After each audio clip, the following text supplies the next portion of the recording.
Hey guys, welcome back. Today we're going to do a wear test using Tom Ford's new foundation. This is the Traceless Soft Matte, which I have gone ahead and taken that out of the packaging here. This is what it looks like. I think it looks nearly identical to his other foundations, but the pumping at the top here, which you just twist to get that to pop up. I have this in the color Sable, which is 6.5, and I got this shade from using the tool on Sephora's website where you try to find your match. And what you can do is input the foundation that you know what your shade is in, and then it gives you a recommendation based on what you've put in. 6.5 was given to me based on the YSL Fusion Ink Foundation that I put in there, where I am a 4.0. So it did look a bit too deep, the 6.5 Sable on Sephora's website, but I have always wanted to try and see how accurate that is, and obviously going into the store is not really an option right now. And it's arrived. I've tried it, it's on my face, and with all the light blasting behind the camera, it might not be as noticeable, but it's actually way too deep for me. It's probably 4 to, dare I say, 5 shades too deep. It's a beautiful color though. The shade description was something, if I remember correctly, like medium to tan, golden tones or warm golden tones, and it's beautiful. It's beautiful, but it is clearly just too deep for me. And when it arrived, I had put some on my hand and used it already, so what the heck, let's go through with this wear test. If the wear test goes well, and we'll see, I would like to exchange this for something that's more closer to my skin tone.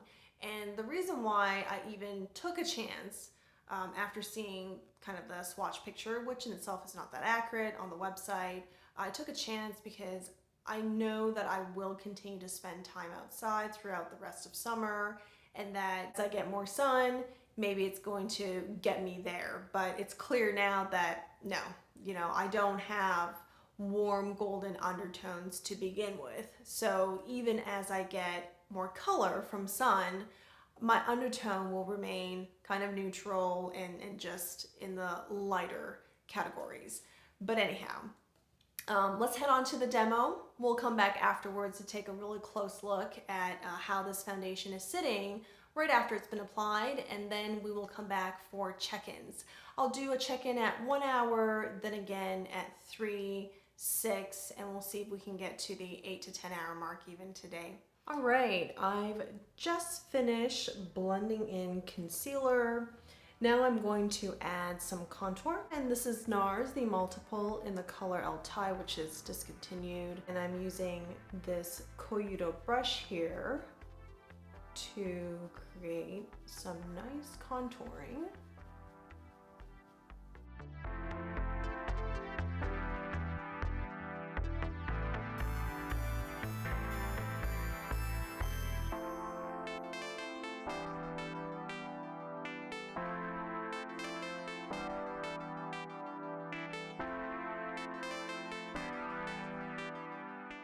I'm going to apply the foundation using this Koyudo angled brush, which is for liquid and cream foundations. And we're going to go with this.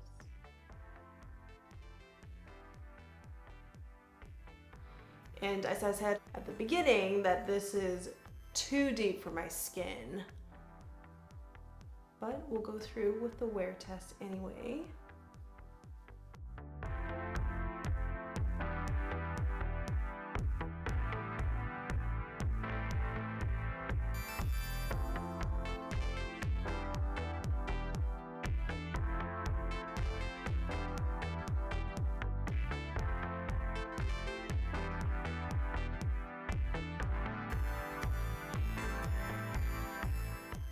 As I apply more layers of the foundation on my skin, it's obvious that you could build on this to create more coverage.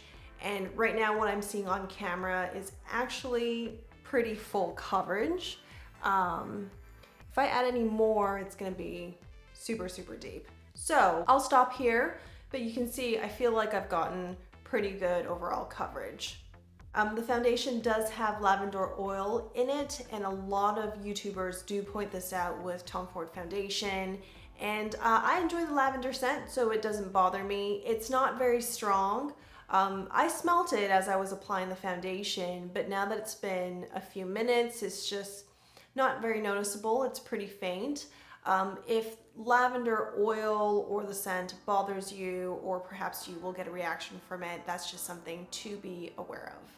Now I'm going to set my face using Chantecaille's talc-free loose powder, using an all-over face brush.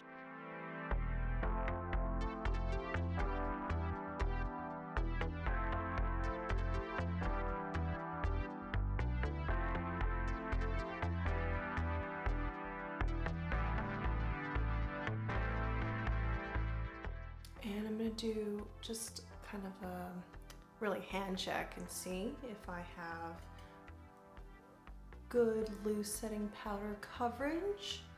I know the foundation is obviously too deep for my skin, but I just find this color really beautiful. It's like a warm golden tone. It's like medium tan, warm golden tone. I think it's really pretty. For blush, we're gonna go with Jouer's Bouquet d'Amour, and I'm gonna go with Seduce Me today.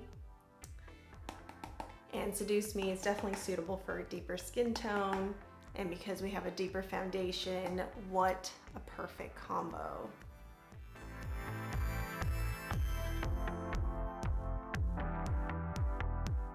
Okay, so all the footage before, I didn't turn on the ring light behind me, and now we have it on.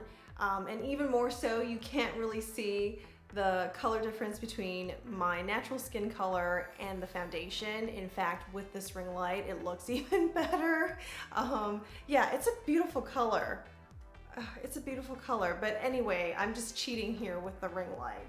We're gonna put on some highlighter. We're gonna go with the metallic Strobe Ambient palette, and we're just gonna sweep it across all three. I'm gonna add that onto the tops of the cheek, forehead,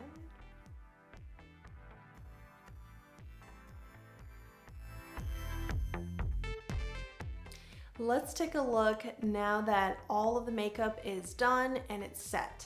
So for today's wear test, I am not using any makeup spray. I want to see how the makeup wears through the duration of this test without any kind of help. But I am using primer. It's the Milk Hydro Grip Primer, the one that I always use. Now, I do think the product indeed is a soft matte, because when I compare this finish to my medium to buildable full coverage foundations from YSL, the All Hours foundation and the Fusion Ink, it definitely has a much softer look, and even I would say a bit of a lumosity to it. In fact, it reminds me of YSL's Fusion Ink Cushion Compact that is matte in finish and texture, but is more luminous than the Fusion Ink liquid that comes in a bottle. So overall, I think it makes my skin look very smooth, and everything kind of is diffused, is blurred, is concealed, and there's good coverage, definitely buildable. I would say this is medium to buildable, possibly full coverage. I did use the Couture liquid foundation brush, as you saw in the demo, and that brush gives me a very airbrushed finish, and it does that with all foundations. So I think that has helped too. And when I mentioned the lumosity of this finish, any areas where you see it kind of reflect a bit of light that's outside of these, typical highlight area, like here, that's all the foundation. So overall, I think this is very beautiful, and we'll see what happens in about an hour from now and see if there's any movement or change. I will check in at the 1 hour mark with you guys. See you guys then. All right, it's been just over an hour. Let's see what's going on. So everything looks really intact. Areas where usually the foundation starts breaking up is going to be around the nose, around the mouth, and usually T-zone for combination skin, or any areas where you find yourself producing more oil. But at this point, I think everything's just staying on really nicely. I don't see any noticeable breakup in any of the areas where, you know, there's a lot of movement. But I did notice that some of the oil naturally has come through, and that's okay. If you're into matte foundations, you'll know that your foundation tends to look better after some time because it's not as matte anymore and it begins to look more skin-like, more natural as some of the oil comes through. But I wouldn't say that, you know, within the past hour that there was an excessive amount of oil that kind of surfaced. Yeah, everything still looks really nice. See you guys in another 3 hours. This is the 4 hours check-in. Let's see what's going on.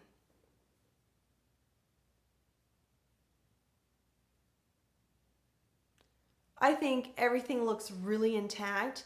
Looking closely at spots where you would see breakdown soonest is under the nose, the chin, even under the eyes and forehead. I'm just seeing very little movement, little to none actually. More oil has come through, and if it was any other day and I was just going out and about, I would probably use an oil blotting paper to get rid of some of that excess around here. But when you use an oil blotting paper, some of the foundation does transfer onto the paper. For this test, we're just gonna leave it. I'm not gonna even demonstrate that. We'll just leave it and see at the 6 hour or even 8 hour check-ins what that looks like. So I'll see you guys in a few hours. We are at the 8 hours check-in. Let's have a look.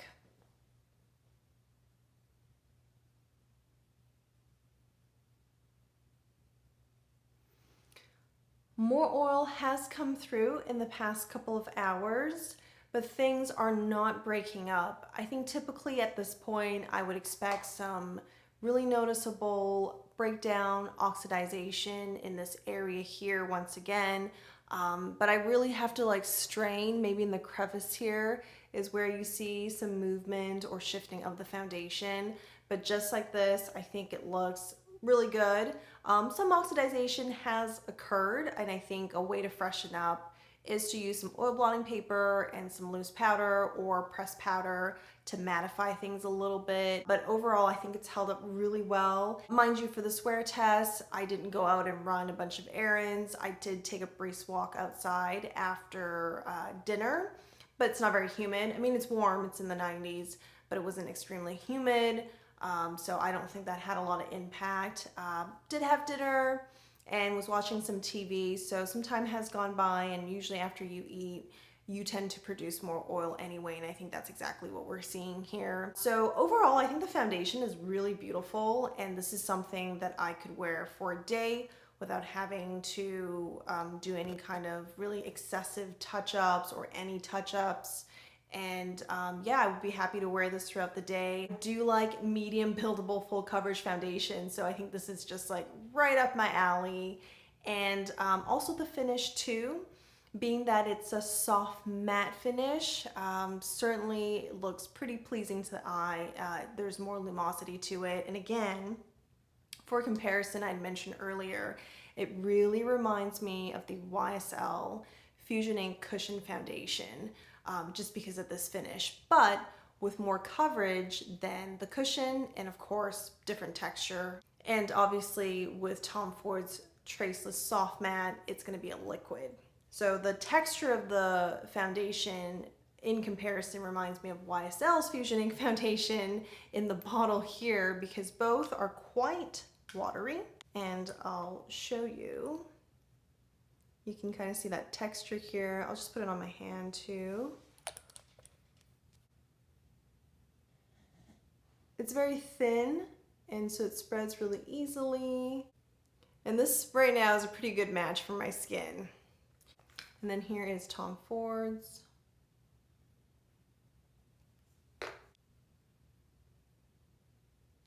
So the two just are similar in their texture. I would say the Tom Ford one is a little bit creamier than the Fusion Ink, and it does have a bit more of a sheen, and I think that's how the soft matte effect comes through, is that there's just a touch of sheen, whereas the Fusion Ink is very matte. next to it. This concludes the wear test, and those are my thoughts on the foundation. This is my first Tom Ford foundation, and I would definitely like to try more of Tom Ford's complexion products in the future and compare them against each other. I will be getting the foundation in a shade that matches closer to my skin tone because I would like to have it in my collection and have more opportunities to wear it out and about. So thanks for watching, guys. If you're new to the channel, welcome, good to have you. Give me a thumbs up, like, and subscribe so you get notified every time new content is released. Hope you guys are having a great weekend. See you soon. Bye.